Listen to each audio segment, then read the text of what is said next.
Break के बाद स्वागत है आपका। सीधा रुख करेंगे रांची, जहां बीजेपी के प्रदेश अध्यक्ष और नेता प्रतिपक्ष बाबूलाल मरांडी कई अहम मुद्दों को लेकर प्रेस कॉन्फ्रेंस करते हैं। चलते हैं रांची। से पता होगा कि अगर सचिव उसका विरोध कर रहे हैं, सचिव नहीं करने दे रहा है नियमानुकूल, तो इन अफसरों का पहला दायित्व बनता था या तो फाइल में वो लोग नोटिंग करते कि भाई ये नियम के तहत नहीं हो सकता है। दूसरा ये कहते कि भाई चीफ सेक्रेटरी को जाकर के कंप्लेन करते, चीफ सेक्रेटरी को कहते ये गलत हो रहा है। तीसरा ये भी हो सकता था कि मुख्यमंत्री से समय निकाल करके या विभाग के मंत्री से भी समय निकाल करके लोग बताते, शिकायत दर्ज करते कि साहब विभाग के सचिव हम सब लोगों के ऊपर दबाव डाल रहे हैं अनुचित काम करवाने के लिए या शराब में कुछ लोगों को लाभ पहुंचाने के लिए। तो इसलिए मैं कह रहा हूं कि जांच का एक नया विषय बनता है। अगर उस समय विनय कुमार चौबे ने इन अफसरों के ऊपर दबाव डाल रहा था तो इन सारे अफसरों ने क्या किया उस समय? उसके विरोध में फाइल में नोटिंग किया क्या? उसकी भी जांच होनी चाहिए। चीफ सेक्रेटरी से ये लोग मिलकर के लोगों ने बताया क्या, इसकी भी जांच होनी चाहिए। और बताया तो फिर चीफ सेक्रेटरी ने क्या किया या मुख्यमंत्री को भी बताया क्या? तो इस प्रकार से पूरी जो समझ में आ रही है, जिस प्रकार से एक ही टाइप सबों का बयान आ रहा है, इससे तो बिल्कुल लगता है तोता की तरह इन लोगों को भी रटाया गया है कि आपको अदालत में यही बयान देना है, क्योंकि उसमें बड़े भ्रष्टाचारी को बचाना है। क्योंकि आप सबके संज्ञान में है कि उस समय भी 2022 के 18/4/2022, 19/4/2022 को ही शराब घोटाला से संबंधित 2 चिट्ठी हमने राज्य के मुख्यमंत्री को लिखा था, यहां किस प्रकार से घोटाला हो रहा है।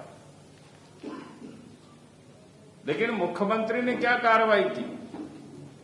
आज मैं ये कह रहा हूं, इस घोटाला में विनय चौबे के साथ साथ राज्य के मुख्यमंत्री उसमें शामिल है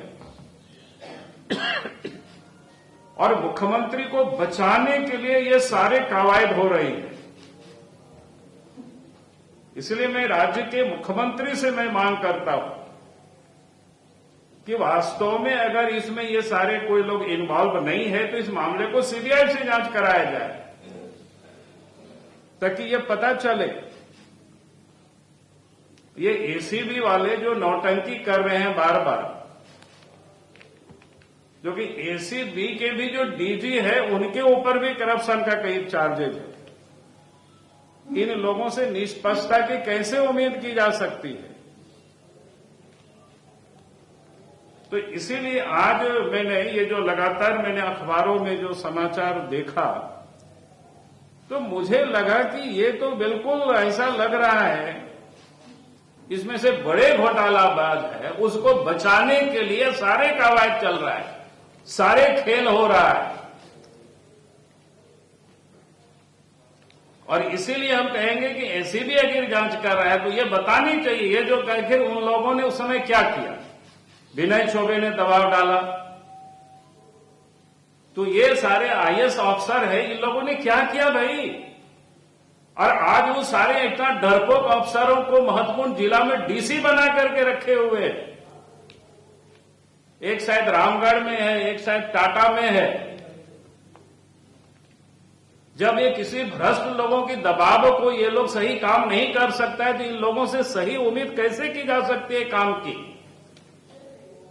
तो ऐसी कमजोर अफसरों को तो मुख्यमंत्री को हटानी चाहिए इस प्रकार के पदों से। ये दोनों तरफ कहीं ये बैठता नहीं है ताल में। एक तरफ अगर उनको महत्वपूर्ण डीसी बना के रखे हैं और दूसरी तरफ ये लोग सचिव के दबाव में गलत करते हैं,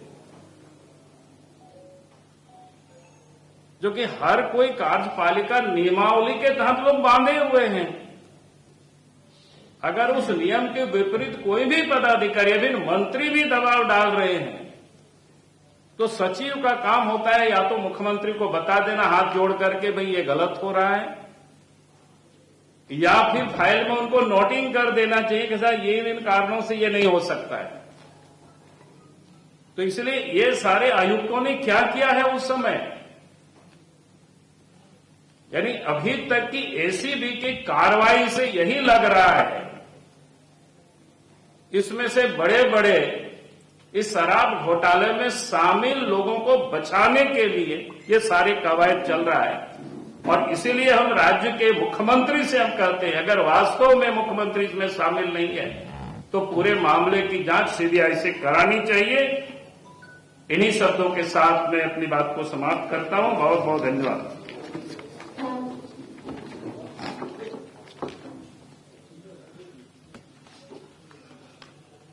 कोई सवाल है क्या?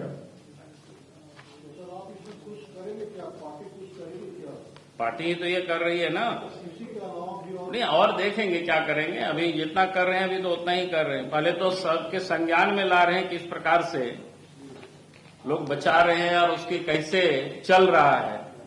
अरे इतना तो है कार्यपालिका नियमावली, इतना तो लोग जानते हैं, कॉमन सेंस है भाई।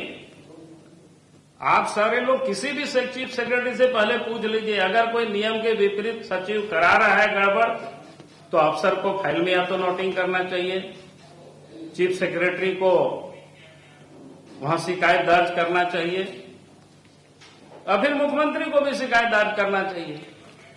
तो ऐसा नहीं है कि ये तीन के कैसे बच जाएंगे, ये क्या बोलते हैं उस समय के जो आयुक्त लोग हैं ये लोग कैसे बच जाएंगे।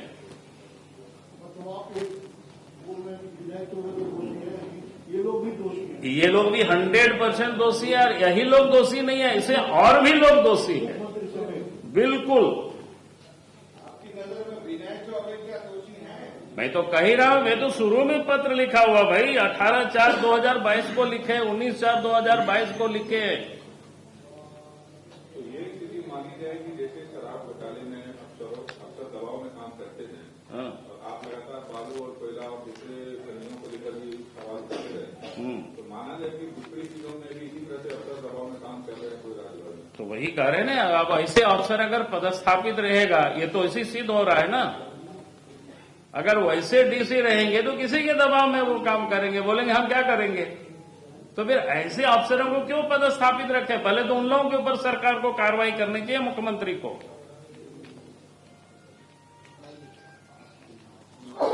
सर एक सवाल मीडिया की तरफ, क्या आज मीडिया की आवाज आ रही है यहाँ तक कि ये विषय नहीं है, ये विषय नहीं है, अलग से आप। हमने बार बार कहा है भाई मीडिया की आवाज तो सरकार दबा ही रही आप सब लोगों का। मैंने एक दिन प्रेस कॉन्फ्रेंस ही कर चुके हैं भाई, उसमें से कहां बचा होगा।